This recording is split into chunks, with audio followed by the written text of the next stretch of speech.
ಮೊನ್ನೆ ಮಾತಾಡ್ತೇವೆ ನಾವು. ಭಾವನಗರದಿಂದ ಮೊನ್ನೆ ತಾನೇ ಬಂದೆವು. ಇಬ್ರು ಕುರುಡರಿದ್ರು. ಇಬ್ರೂ ಪತಿಪತ್ನಿಯರು. ಮದುವೆಯಾದವರು ಅವರು. ತುಂಬಾ ವಯಸ್ಸಾದವರು. 55 ವರ್ಷ ಮತ್ತು 60 ವರ್ಷದವರಾಗಿರ್ಬೇಕು. ಇಬ್ರೂ ಟಿವಿಯಲ್ಲಿ ನಮ್ಮ ಪ್ರೋಗ್ರಾಂ ಕೇಳ್ತಿರ್ಬೇಕು. ಕಣ್ಗಳಿಂದ ಏನೂ ಕಾಣಿಸ್ತಿರ್ಲಿಲ್ಲ. ಇಬ್ರು ಕುರುಡರಿದ್ರು. ಆದ್ರೆ ಬಹಳ ಸುಖವಾಗಿದ್ರು. ಶಾಂತಿಯಿಂದ ಜೀವಿಸ್ತಿದ್ರು. ಏನೂ ಸ್ವಲ್ಪ ಜಗಳ ಆಗ್ತಿತ್ತು ಇಬ್ರ ನಡುವೆ.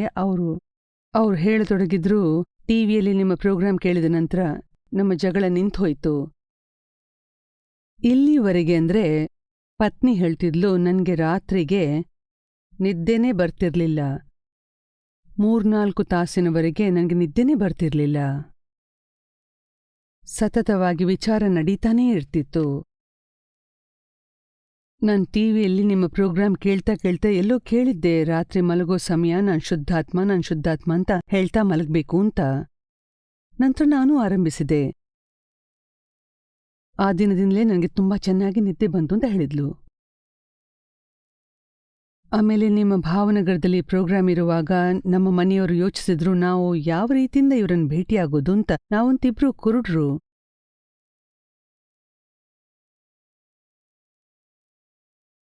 ಅಂದ್ಹಾಗೆ ನಮ್ಮ ಪ್ರೋಗ್ರಾಮಲ್ಲಿ ಆದಾಗ ಅವರಿಗೆ ತುಂಬಾ ಆನಂದವಾಯ್ತು. ಬಂದ್ರು ಯಾರು ನೆರೆಕೆರೆಯವರ ಜೊತೆ. ಬಹಳ ಸುಂದರ ಅನುಭವ ಅದು. ನಮ್ಗೆ ತುಂಬಾ ಹಿಡಿಸಿತು. ನಮ್ಗೆ ಯಾವ ಕಷ್ಟವೂ ಆಗ್ಲಿಲ್ಲ. ನಾವು ಕುರುಡ್ರು ಅಂತ ಅನ್ಸೋದೇ ಇಲ್ಲ ಅಂತ ಹೇಳಿದ್ಲು. ಅವಳ ಪತಿಯಂತೂ ನೌಕರಿ ಮಾಡ್ತಿದ್ದ, ಜಾಬ್ ಮಾಡ್ತಿದ್ದ. ಮತ್ತವರ ಭಾವನೆ ನೋಡಿ ಅವ್ರಿಗನಿಸಿತು, ನಾವು ಅಂದ್ಹಾಗೆ ಈ ನೀರು ಅಮ್ಮ ಎಷ್ಟೊಳ್ಳೆ ಕಾರ್ಯ ಮಾಡ್ತಿದ್ದಾರೆ, ಜಗತ್ತಿಗೆ ಎಷ್ಟು ಶಾಂತಿ ಕೊಡ್ತಿದ್ದಾರೆ. ನಾವು ಹೇಗೆ ಅವರಿಗೆ ನೆರವಾಗೋದು, ನಾವು ಯಾವ ರೀತಿಯಿಂದ ಅವರಿಗೆ ಸಹಾಯ ಮಾಡೋದು. ಫಿಸಿಕಲಿ ನಮ್ಮಿಂದೇನೂ ಆಗೋದಿಲ್ಲ, ಏನೂ ಮಾಡೋಕ್ಕಾಗೋಲ್ಲ. ಅವಳ ಪತಿ ಅಂದ, ನಡಿ ನಾವು ದಾದಾವಾಣಿ ಮ್ಯಾಗಝೀನನ್ನ ಸಬ್ಸ್ಕ್ರೈಬ್ ಮಾಡೋಣ, ಲಾಗಾನ್ ಮಾಡೋಣ, ತುಂಬಿಸೋಣ. ಇದರಿಂದ ಸಂಸ್ಥೆಗೆ ನಮ್ಮಿಂದ ಆದಷ್ಟು ಸಹಾಯ ದೊರೀಬಹುದು, ಹೆಲ್ಪ್ ಆಗಬಹುದು. ಆಗ ಪತ್ನಿ ಹೇಳಿದ್ಲು, ಆದ್ರೆ ನಮ್ಗೆ ಇಬ್ರಿಗೂ ಓದ್ಲಿಕ್ಕಾಗೋದಿಲ್ಲ, ಕುರುಡ್ರಾದ್ರಿಂದ ಏನು ಮಾಡೋದು ನಾವು. ನಮ್ಗೆ ಓದ್ಲಿಕ್ಕಾಗದಿದ್ರೇನಂತೆ, ಸಂಸ್ಥೆಗಂತೂ ನಮ್ಮಿಂದ ಸಹಾಯವಾದೀತು. ಎಷ್ಟು ಉಚ್ಚ ಭಾವನೆಯದು.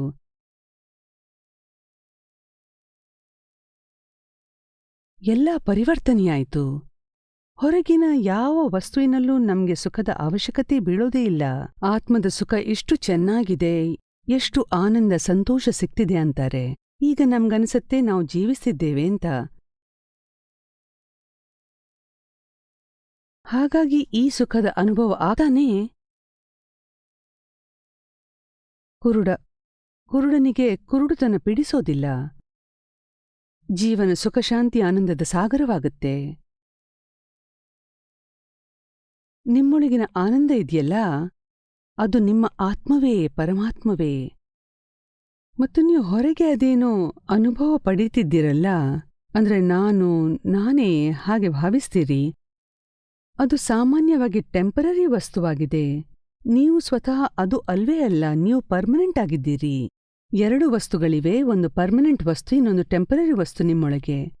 ನೀವು ಟೆಂಪರರಿ ವಸ್ತುವನ್ನು ಚೆನ್ನಾಗಿ ಗುರುತಿಸಿದ್ದೀರಿ, ಆದ್ರೆ ಪರ್ಮನೆಂಟ್ ವಸ್ತುವನ್ನು ಗುರುತಿಸೋದಿಲ್ಲ. ಎಳ್ಳಷ್ಟೂ ಇಲ್ಲ, 1% ಗುರುತಿಸೋದಿಲ್ಲ ಅದನ್ನ. ಹೆಸರೇನು ನಿಮ್ಮದು? ಗೋವಿಂದ್ ಮಿತ್ತಲ್. ಹಾ, ಗೋವಿಂದ್ ಮಿತ್ತಲ್ನ ಪರಿಚಯವಿದೆ ನಿಮ್ಗೆ. ನಾನು ಗೋವಿಂದ್ ಮಿತ್ತಲ್. ಆದ್ರೆ ಗೋವಿಂದ್ ಅನ್ನೋದು ಹೆಸರು, ನೀವು ನಿಜವಾದ ಗೋವಿಂದಲ್ಲ. ಗೋವಿಂದ್ನ ರಾಧೆ, ನಿಮ್ಮ ರಾಧೆ ಎಲ್ಲಿದ್ದಾಳೆ? ಬಂದಿದ್ದಾಳೆ ಜೊತೆಗೆ. ಬಂದಿದ್ದಾಳೆಯೇ? ರಾಧೆ ವಿಮಲಾ. ವಿಮ್ಲಾ ಎಲ್ಲಿದ್ದಾಳೆ ಆ ವಿಮ್ಲಾಮ್ಮ? ಜಯ ಸಚ್ಚಿದಾನಂದ್. ಮತ್ತು ಗೋವಿಂದ್ ಮತ್ತು ರಾಧೆಯಲ್ಲಿ ತುಂಬಾ ಪ್ರೇಮವಿತ್ತು. ಈ ವಿಮ್ಲಾ ಗೋವಿಂದ್ರಲ್ಲಿ ಸದಾ ಏನಾದ್ರೂ ಜಗಳ ನಡೀತಾನೇ ಇರುತ್ತೆ. ಏನೂ ಸಿಗದಿದ್ರೆ ಮಕ್ಕಳ ಬಗ್ಗೆ ಜಗಳಾಡ್ತೀರಿ. ನಿನ್ಗೆ ಗಮನವಿಲ್ಲ, ನೀನೆಂತವಳು? ಅವಳು ಅಂತಾಳೆ, ನಾನೆಷ್ಟು ಮಾಡ್ಲಿ, ನೀವು ಸ್ವಲ್ಪ ಗಮನ ಕೊಡಿ. ಆಯ್ತು. ಅಲ್ಲ ನೋಡಿಯಪ್ಪ, ಇದಂತೂ ಶರೀರವನ್ನು ಗುರುತಿಸಲು ನೀಡಲಾದ ಹೆಸರು ಅಷ್ಟೇ. ನೀವೀ ಹೆಸರಿನ ಮಾಲೀಕರು, ನೀವು ಸ್ವತಃ ಹೆಸರಿನ ಸ್ವರೂಪವಲ್ಲ. ಒಂದ್ವೇಳೆ ನೀವು ನಿಜದಲ್ಲಿ ಗೋವಿಂದರಾಗಿದ್ರೆ ಏನು ಹುಟ್ಟುತ್ತಲೇ ನೀವು ಎಲ್ಲಾದ್ರೂ ಬರೆಸಿದ್ರೆ ನಿಮ್ಮ ಶರೀರದ ಮೇಲೆ? ನಂತ್ರನೇ ಹೆಸರು ಕೊಡಲಾಯ್ತಲ್ಲ? ನಾಳೆ ನಿಮ್ಗೆ ಹೆಸರು ಬದಲಾಯಿಸ್ಲಿಕ್ಕೆ ಇದ್ರೆ ಬದಲಾಯಿಸಬಹುದು. ಕೋರ್ಟಿಗೆ ಹೋಗಿ ಬದಲಾಯಿಸಬಹುದು. ಮತ್ತು ನಮ್ಮ ಈ ಹಿಂದೂಸ್ತಾನದಲ್ಲಿ ನೋಡಿ, ಪ್ರತಿ ಸ್ತ್ರೀಗೆ ಗೊತ್ತಿದೆ, ವಿವಾಹದ ನಂತರ ಪತಿಗೆ ಪತ್ನಿಯ ಹೆಸರು ಹಿಡಿಸದಿದ್ದರೆ ಬದಲಾಯಿಸ್ತಾನೆ. ಪತಿ ಚಂಪಾ ಅಂತ ಇದ್ರೆ ಚಾಂದಿನಿ ಮಾಡ್ತಾನೆ. ಯಾವುದನ್ನು ಬದಲಾಯಿಸಬಹುದು ಅದು ಸ್ವತಃ ನಾವು ಹೇಗಾಗೋದು? ನಾವು ಶಾಶ್ವತರು, ಪರ್ಮನೆಂಟ್. ಅದು ಹೆಸರು. ನನ್ನ ಹೆಸರು ಗೋವಿಂದ, ನಾನು ಗೋವಿಂದನಲ್ಲ. ನಾನು ಮತ್ತು ನನ್ನ ಎರಡು ವಸ್ತು ಭಿನ್ನವಾಗಿದೆ. ನಾನು ಅನ್ನುವವ ಮಾಲೀಕ ಮತ್ತು ನನ್ನ ವಸ್ತುವದು ಅಂತಾರಲ್ಲ, ಅವೆಲ್ಲ ಮಾಲೀಕರ ವಸ್ತುಗಳಾಗಿವೆ. ಎರಡು ವಸ್ತುಗಳು ಭಿನ್ನವಾಗಿವೆ. ನನ್ನ ಕನ್ನಡಕ ಅಂದಾಗ ಕನ್ನಡಕ ಭಿನ್ನವಾಗಿದೆ ಮತ್ತು ನೀವದ್ರ ಮಾಲೀಕರು ಭಿನ್ನರಾಗಿದ್ದೀರಿ. ನನ್ನ ಶರ್ಟ್ ಅಂದಾಗ ಶರ್ಟ್ ಮತ್ತು ನೀವು ಅದರ ಮಾಲೀಕರು ಭಿನ್ನರಾಗಿದ್ದೀರಿ. ಹಾಗೇನೆ ನನ್ನ ಶರೀರ, ನನ್ನ ಅಮ್ಮ, ನನ್ನ ಹೆಸರು, ನನ್ನ ಮನ, ನನ್ನ ಪತ್ನಿ, ನನ್ನ ಮಕ್ಕಳು, ನನ್ನ ಮನೆ, ನನ್ನ ದುಡ್ಡು ಎಲ್ಲ ನನ್ನದರಲ್ಲಿ ಹೋಗುತ್ತೆ. ನಾನು ಎಲ್ಲಿ ಬರುತ್ತೆ? ನಾನು ಎನ್ನುವುದು ನೀವು ಸ್ವತಃ. ಅದು ನಿಮ್ಮ ಟ್ರೂ ಸೆಲ್ಫ್, ನಿಜ ಸ್ವರೂಪ. ನಿಮ್ದು ರಿಯಲ್ ಸ್ವರೂಪ, ಶಾಶ್ವತ ಪರ್ಮನೆಂಟ್ ಸ್ವರೂಪ. ಆ ನಾನು ಅಂತೀರಿ, ಅದು ನಿಮ್ಮ ರಿಯಲ್ ಸ್ವರೂಪ. ಅದನ್ನು ಗುರುತಿಸಬೇಕು. ಅದಕ್ಕೆ ನೀವು ಹೆಸರು ಕೊಡಿ. ಆತ್ಮ ಅನ್ನಿ, ಬ್ರಹ್ಮ ಅನ್ನಿ, ಪರಮಾತ್ಮ ಅನ್ನಿ, ರಾಮ ಅನ್ನಿ, ಕೃಷ್ಣ ಅನ್ನಿ, ಏನ್ ಹೇಳಲಿಕ್ಕಿದ್ಯೋ ಹೇಳಿ. ನಿಜ ಸ್ವರೂಪದಲ್ಲಿ ಅದೇ ಆಗಿದ್ದೀರಾ ನೀವು. ಈ ಎಲ್ಲವುಗಳ ಅದೇ ಸ್ವರೂಪ ಆಗಿತ್ತು. ನಿಮ್ಮ ಸ್ವರೂಪ ಅದೇ ಆಗಿದೆ. ಅದನ್ನು ಗುರುತಿಸಿ. ನಂತರ ನಿಮ್ಗೆ ಸುಖವೇ ಅನಂತ ಸುಖ ಸಿಗುವುದು. ಈಗಂತೂ ನಾನು ಗೋವಿಂದನಾಗಿದ್ದೇನೆ ಅಂತೀರಿ. ಗೋವಿಂದನ ಹೆಸರಿನಲ್ಲಿ ಏನೆಲ್ಲ ಆಗತ್ತೋ ಆಗ ನಿಮ್ಗನ್ಸತ್ತೆ ನಾನು ಗೋವಿಂದ ಅಂತ. ಗೋವಿಂದನಿಗೆ ಸುಖವೆನಿಸಿದ್ರೆ ನಿಮ್ಗೆ ಅನ್ಸತ್ತೆ ನನ್ಗೆ ಸುಖವಾಯಿತು ಅಂತ. ಗೋವಿಂದನಿಗೆ ದುಃಖವಾದ್ರೆ ನಿಮ್ಗನ್ಸತ್ತೆ ನನ್ಗೆ ದುಃಖವಾಯಿತು ಅಂತ. ನೋಡಿ, ಯಾರೂ ಅಂದ್ರು ಗೋವಿಂದ ಹಾಗಿದ್ದಾನೆ, ಹೀಗಿದ್ದಾನೆ, ಬಹಳ ಕೆಟ್ಟವನು. ಆಗ ನಿಮಗೆಷ್ಟು ಕೆಟ್ಟದೆನಿಸೀತು. ಸಹಿಸೋದು ಆರಂಭವಾಗಬಹುದಲ್ಲ? ಯಾರಾದ್ರೂ ಗೋವಿಂದನ ಹೆಸರನ್ನ ಕೆಟ್ಟ ಮಾತಾಡಿದ್ರೆ, ಬೈದ್ರೆ ಕೆಟ್ಟದೆನ್ಸತ್ತೆ ಅಲ್ವೇ? ಹೌದು. ರಾತ್ರಿಯಿಡೀ ನಿದ್ದೆ ಬಾರದು. ನೀವು ಎಲ್ಲಿಂದಲೂ ದೂರದಿಂದ ನಿಮ್ಮ ಮುಖದ ಮೇಲೆ ಹೇಳಿಲ್ಲ, ಆದ್ರೆ ನಿಮ್ಮ ಪಕ್ಕದ ಕೋಣೆಯಲ್ಲಿ ಯಾರೋ ಹೇಳ್ತಾರೆ ಗೋವಿಂದನ ಬಗ್ಗೆ, ಆಗ್ಲೂ ನಿಮ್ಗೆ ರಾತ್ರಿ ಇಡೀ ನಿದ್ದೆ ಬಾರದು. ಆದ್ರೆ ನಿಮ್ಮ ಮಿತ್ರ ಹೇಳ್ತಾನೆ, ಇಲ್ಲಿಲ್ಲ ಗೋವಿಂದ ನಿನ್ನ ಮಾತಲ್ಲ, ಅದಂತೂ ನೀನು ಮುಂಬೈಯ ಗೋವಿಂದ್ ಮಿತ್ತಲ್, ನಿನ್ನ ಮಾತಲ್ಲ, ಆದ್ರೆ ಗೋವಿಂದ್ ಶಹಾನ ಮಾತಾಗಿತ್ತು. ಆಗ ನಿಮ್ಗೆ ಶಾಂತಿ ಆದೀತು ಅಲ್ವೇ? ಹೌದು. ಬರೀ ಬಿಲೀಫನ್ನೇ ಬದಲಾಯಿಸೋ ಮಾತು ಏನು? ನಾನಲ್ಲ, ಇನ್ನೊಬ್ಬ. ಹೆಸರು ಅದೇ ತಾನೇ? ಇವೆಲ್ಲ ಮಾನ್ಯತೆಯಿಂದಲೇ ಬಂದಿವೆ. ಮತ್ತು ನಿಜವಾಗಿ ನಿಜದಲ್ಲಿ ಏನಾಯಿತೋ ಅದು ನಿಮ್ಗೆ ಗೊತ್ತೇ ಇಲ್ಲ. ಅದನ್ನು ಗುರುತಿಸುವ ಅವಶ್ಯಕತೆ ಇದೆ. ಅದೇ ನಿಜ. ನಿಜವಾದ ಸುಖ ಅದೇ ಆಗಿದೆ. ನಿಜವಾದ ಜ್ಞಾನವೂ ಅದೇ ಮತ್ತು ನಿಜವಾದ ಧರ್ಮವೂ ಅದೇ ಆಗಿದೆ. ಮಿಕ್ಕದ್ದೆಲ್ಲ ರಿಲೇಟಿವ್ ಆಗಿದೆ ಮತ್ತಿದು ರಿಯಲ್ ಆಗಿದೆ. ರಿಲೇಟಿವ್ ಅಂದ್ರೆ ಟೆಂಪರರಿ, ಚೇಂಜ್ ಆಗುತ್ತೆ, ಭಿನ್ನವಾಗಿರುತ್ತೆ. ನಿಜದಲ್ಲಿ ಅದೇ, ವ್ಯತ್ಯಾಸವಿಲ್ಲ ಅದರಲ್ಲಿ. ಮತ್ತದು ಸದಾ ಇರುತ್ತೆ. ತಿಳಿತಲ್ಲ? ಹೌದು. ಮತ್ತು ನೀವು ಮುಂದಿನ next part of the same question, ಜ್ಞಾನ ಹೇಗೆ ಪ್ರಾಪ್ತವಾಗುತ್ತೆ, ಸುಖ ಹೇಗೆ ಪ್ರಾಪ್ತವಾಗುತ್ತೆ? ನಿಜವಾದ ಜ್ಞಾನಿಯ ಪರಿಚಯ ಏನು? ನಿಜವಾದ ಜ್ಞಾನಿಯ ಪರಿಚಯವೇನು? ಈಗ ನಿಜವಾದ ಜ್ಞಾನಿ ಈಗ ನೀವು ಸರಿಯಾಗಿ ಗುರುತಿಸಬಲ್ಲಿರಿ. ಆದ್ರೆ ನಿಜವಾದ ಜ್ಞಾನಿ ಐಯಲ್ಲಿರುತ್ತೆ, ಮೈ ಅಲ್ಲಿ ಇರೋದೇ ಇಲ್ಲ.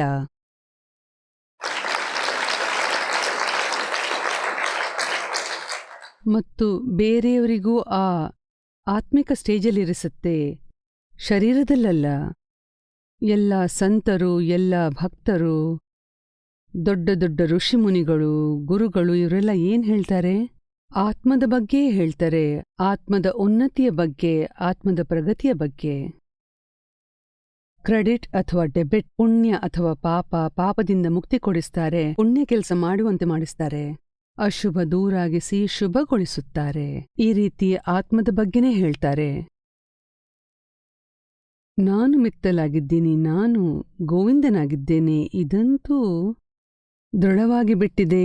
ಈ ಬಿಲೀಫ್ ಹೋಗ್ಲಿಕ್ಕಿಲ್ಲ.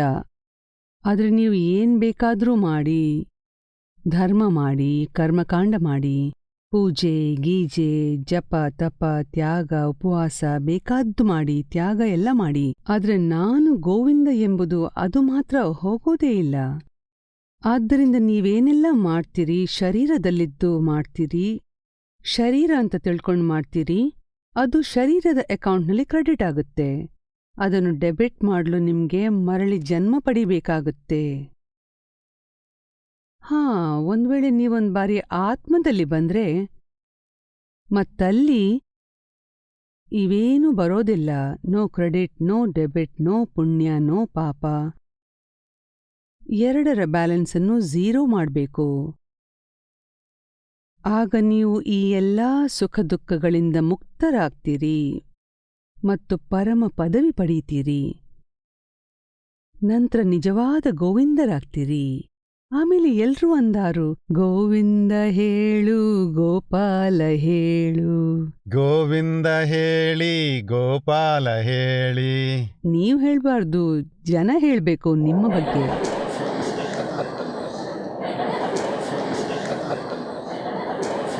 ಒಂದು ಕೊನೆ ಪ್ರಶ್ನೆ ಇದೆ, ಚಿಕ್ಕ ಪ್ರಶ್ನೆ. ಯಾವ ವ್ಯಕ್ತಿ ಈ ಜಗತ್ತಿನಲ್ಲಿ ಸುಖವಾಗಿ ಮತ್ತು ಆನಂದವಾಗಿರ್ತಾನೆ ಅವನು ತನ್ನಂತಾನು ಬಹಳ ಸುಖಿ ಅಂತ ತಿಳಿತಾನೆ. ಬಹಳ ಆನಂದದಿಂದಿದ್ರೆ ಮತ್ತವನಿಗೆ ಮೋಕ್ಷಕ್ಕೆ ಹೋಗುವ ಅವಶ್ಯಕತೆಯಾದ್ರೂ ಏನಿದೆ? ಅಷ್ಟು ಶೋಧೆ ಆತ ಮಾಡಬೇಕು. ಅಂದ್ರೆ ಈ ಸುಖ ಮತ್ತು ಆನಂದ ನನ್ನದು ಪರ್ಮನೆಂಟೋ ಅಥವಾ ಟೆಂಪರರಿಯೋ ಅಂತ. ಬಹುಶಃ ಅವನಿಗಿದು ತಿಳಿದಿರ್ಲಿಕ್ಕಿಲ್ಲ, ಇದು ನಿಜವಾದ ಸುಖ ಆನಂದವೇ ಅಥವಾ ನಾನು ಕಲ್ಪನೆಯಲ್ಲೇ ಇದ್ದೇನೆ ಅಂತ.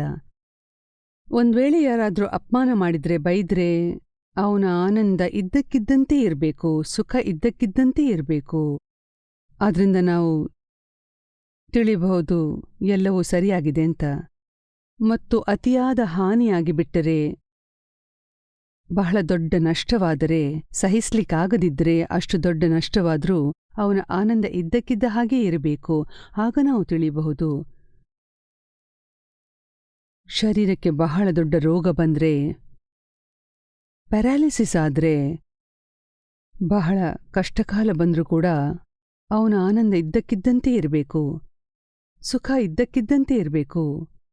ಯಾರಾದ್ರೂ ಬಹಳ ಆತ್ಮೀಯರು, ಹಸ್ಬೆಂಡ್ ಅಥವಾ ವೈಫ್ ಆಗಲಿ, ಲೈಫ್ ಪಾರ್ಟ್ನರ್ನಿಂದ ಒಬ್ರು ಹೋದ್ರು, ಸತ್ತೋದ್ರು, ಅವನ ಆನಂದದಲ್ಲಿ ಏನೂ ವ್ಯತ್ಯಾಸ ಆಗ್ಬಾರ್ದು. ಆಗ ತಿಳಿಯಿರಿ ಇವನ ಆನಂದ ಮತ್ತು ಸುಖ ಸಮಾನವಾಗಿದೆ ಅಂತ. ಇನ್ನು ಇವನಿಗೆ ಮೋಕ್ಷದ ಅವಶ್ಯಕತೆ ಇಲ್ಲ, ಅವನ ಮೋಕ್ಷ ಇಲ್ಲೇ ಇದೆ. ಆದ್ರೆ ಹಾಗೆ ಅವನು ಹುಡುಕ್ಬೇಕು, ಹೀಗೆ ನನಗೆ ಇದೆಯೋ ಇಲ್ವೋ ಅಂತ ಟೆಸ್ಟಿಂಗ್ ಮಾಡ್ತಾ ಇರಬೇಕು.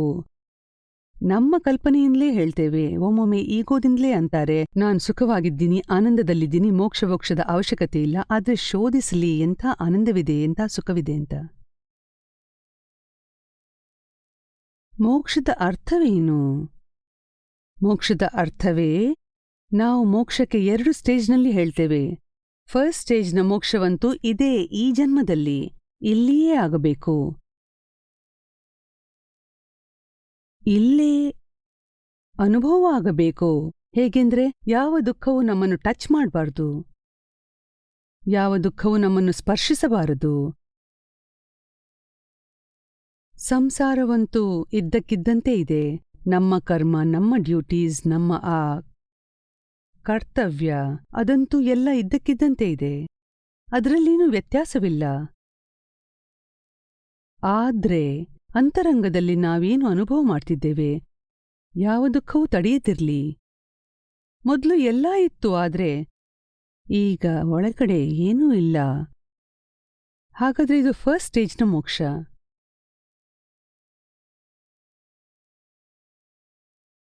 ಮತ್ತು ಸೆಕೆಂಡ್ ಸ್ಟೇಜ್ನದ್ದು ಅಂತ ಅದಕ್ಕೆ ಹೇಳ್ತಾರೆ, ಅಂದ್ರೆ ನಿಮ್ಮ ಎಲ್ಲಾ ಕರ್ಮ ಅಂತವಾಗುತ್ತೆ. ಒಂದು ಕರ್ಮದ ಕೂಡ ಪರಮಾಣು ನಿಮ್ಮನ್ನು ಟಚ್ ಮಾಡ್ಲಿಕ್ಕಿಲ್ಲ. ಎಲ್ಲದ್ರಿಂದ ಎಲ್ಲದ್ರಿಂದಲೂ ಮುಕ್ತರಾಗ್ತೀರಿ.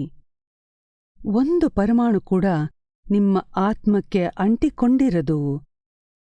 ಆಗ ನೀವು ತಿಳ್ಕೊಳ್ಳಿ, ಪೂರ್ಣ ಮುಕ್ತರಾದಿರಿ ಅಂತ. ಸಂಪೂರ್ಣ ಮುಕ್ತರಾದಿರಿ. ಕೇವಲ ಜ್ಞಾನ ಪ್ರಾಪ್ತಿ ಮಾಡಿ ನೀವು ನಂತರ ಅತ್ಯಂತ ಮೋಕ್ಷವನ್ನು ಪ್ರಾಪ್ತ ಮಾಡ್ತೀರಿ. ಮತ್ತು ಅದನ್ನು ನಾವು ಸೆಕೆಂಡ್ ಸ್ಟೇಜ್ ಮೋಕ್ಷ ಅಂತ ಹೇಳ್ತೇವೆ. ಅದಕ್ಕೆ ನಾವು ಅಲ್ಟಿಮೇಟ್ ಸಾಲ್ವೇಷನ್ ಅಂತೇವೆ. ಅವರು ಜನ್ಮ ಮೃತ್ಯುವಿನಲ್ಲಿ ಇರೋದಿಲ್ಲ.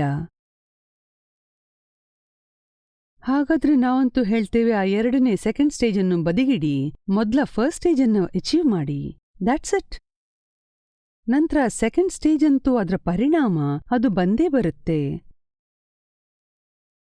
ಅದು ತನ್ನಷ್ಟಕ್ಕೇ ಬಂದಿತು, ತಾನಾಗಿ ಬಂದಿತು. ನೀವು ಅದಕ್ಕಾಗಿ ಏನನ್ನೂ ಯಾವ ಪ್ರಯತ್ನವನ್ನು ಮಾಡಬೇಕಾಗಿಲ್ಲ. ಇದನ್ನೇ ಅಚೀವ್ ಮಾಡಿ, ಇದ್ರಲ್ಲೇ ಇರಿ. ಬಹಳವಾಯ್ತು. ನಿಮ್ಮ ಕರ್ಮವನ್ನು ಮುಗಿಸಿ.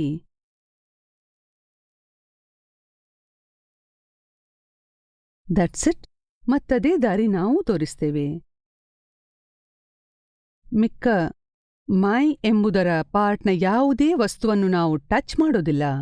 ಇದ್ದಕ್ಕಿದ್ದಂತೆ ಇಡ್ತೇವೆ. ಬರೀ ನಿಮ್ಮ ಶರೀರದಲ್ಲಿನ ಬಿಲೀಫನ್ನು ಸರಿಸಿ ನಿಮ್ಗೆ ಆತ್ಮಜಾಗೃತಿಯನ್ನು ನೀಡ್ತೇವೆ ಅಷ್ಟೇ. ಇಷ್ಟೇ ಬದಲಾವಣೆ ಮಾಡ್ತೇವೆ. ಮಿಕ್ಕ ಹೊರಗಂತೂ ಎಲ್ಲವೂ ಇದೆ. ಒಳಗಿನ ಹೊರಗಿನ ಅಂತರವಾಗುತ್ತೆ. ಮೈಯಲ್ಲಿ ಏನಾದ್ರೂ ಆದ್ರೂ ನಿಮ್ಗೆ ಹೀಗನಿಸದು, ನನಗೆ ಆಗ್ತಾ ಇದೆ. ಇದು ಗೋವಿಂದನಿಗಾಗ್ತಾ ಇದೆ, ನನಗೆ ಅಲ್ಲ. That's it. ನೀರುವಮ್ಮ, ನೀವು ಕನ್ನಡ ಹಿಂದಿ ಎಷ್ಟು ಚೆನ್ನಾಗಿ ಮಾತಾಡ್ತೀರಿ ತಿಳಿದು ತುಂಬಾ ಸಂತೋಷವಾಯಿತು. ಜೈ ಸಚ್ಚಿದಾನಂದ.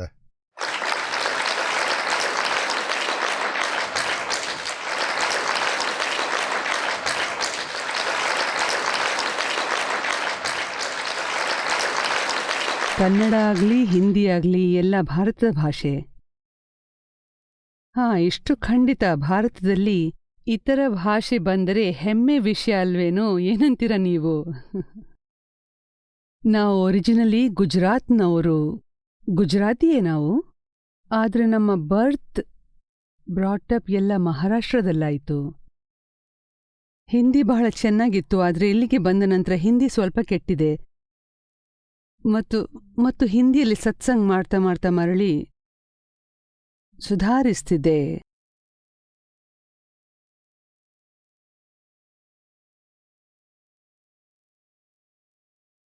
ದಾದಾಜಿ ಕೂಡ ಹಿಂದಿ ಮಾತಾಡ್ತಿದ್ರು, ದಾದಾಶ್ರೀ. ಆದ್ರೆ ಅವರು ಹೇಳ್ತಿದ್ರು ನಮ್ಮದು ಆ ಗುಜರಾತಿಯಲ್ಲೇ ಇರ್ತಿತ್ತು. ಬಿಸ್ನೆಸ್ಗಾಗಿ ಹೋಗ್ತಿದ್ರು ಮುಂಬೈಗೆ. ಆದ್ರೆ ಅವರು ವರ್ಕರ್ಸ್ರೊಂದಿಗೆ ಅಷ್ಟು ಡೈರೆಕ್ಟ್ ಕಾಂಟ್ಯಾಕ್ಟ್ ಇಡ್ತಿರ್ಲಿಲ್ಲ. ಹಾಗಾಗಿ ಅವರಿಗೆ ಇತರ ಭಾಷೆ ಮಾತಾಡೋ ಬಹಳ ಪ್ರಾಕ್ಟೀಸ್ ಇರಲಿಲ್ಲ.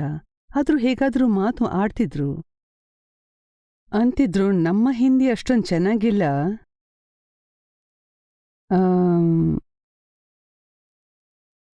ಆದ್ರೆ ಗಾಂಧೀಜಿಯವರ ಹಿಂದಿಯಿಂದ ಸ್ವಲ್ಪ ಕಡಿಮೆ ಮತ್ತು ಸರ್ದಾರ್ಜಿಗಳಿಗಿಂತ ಚೆನ್ನಾಗಿದೆ.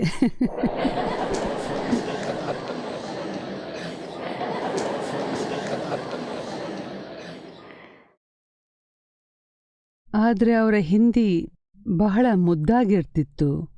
ಇದೇ ಅವರ ಹಿಂದಿಯಲ್ಲಿನ ಒರಿಜಿನಲ್. ದಾದಾಜಿ ಎಷ್ಟು ಹಿಂದಿಯಲ್ಲಿ ಮಾತಾಡಿದ್ರು ಅದರ ಎಲ್ಲ ಕಲೆಕ್ಷನ್ ಮಾಡಿ ಹಿಂದಿಯಲ್ಲಿ ಒಂದು ಬುಕ್ ಕಂಪೈಲ್ ಮಾಡಲಾಗಿದೆ. ಹಿಂದಿ ಬುಕ್ ಅದು. ಎಷ್ಟು ದೊಡ್ಡ ವಾಲ್ಯೂಮ್, ಬಹಳ ಸುಂದರವಾಗಿದೆ. ಹಿಂದಿಯಲ್ಲಿ ಆಪ್ತವಾಣಿ.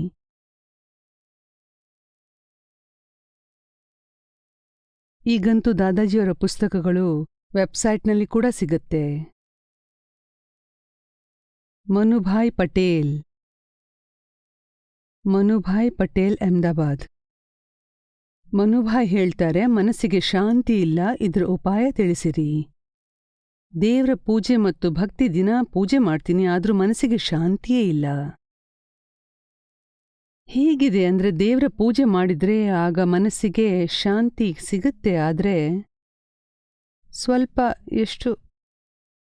ಎಷ್ಟು ಹೊತ್ತು ನೀವು ಪೂಜೆ ಮಾಡ್ತೀರೋ ಅಷ್ಟೊತ್ತು ಶಾಂತಿ ಇರ್ಬೋದು.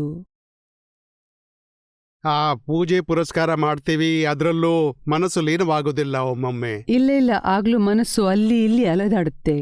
ವೇವರಿಂಗ್ ಮೈಂಡ್ ಇರುತ್ತೆ. ನಿಜ ಹೇಳಿದ್ರಿ.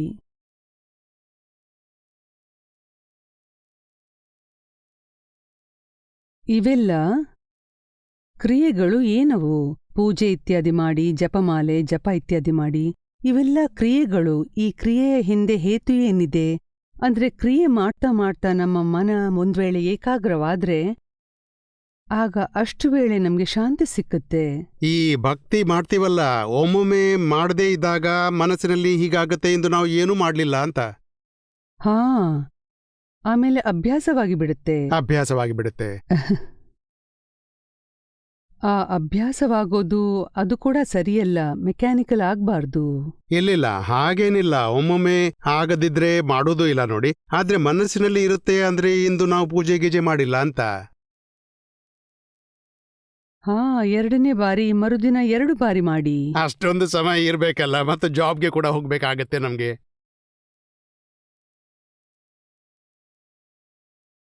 ಟಿವಿ ನೋಡ್ತಿರೋ ಇಲ್ವೋ?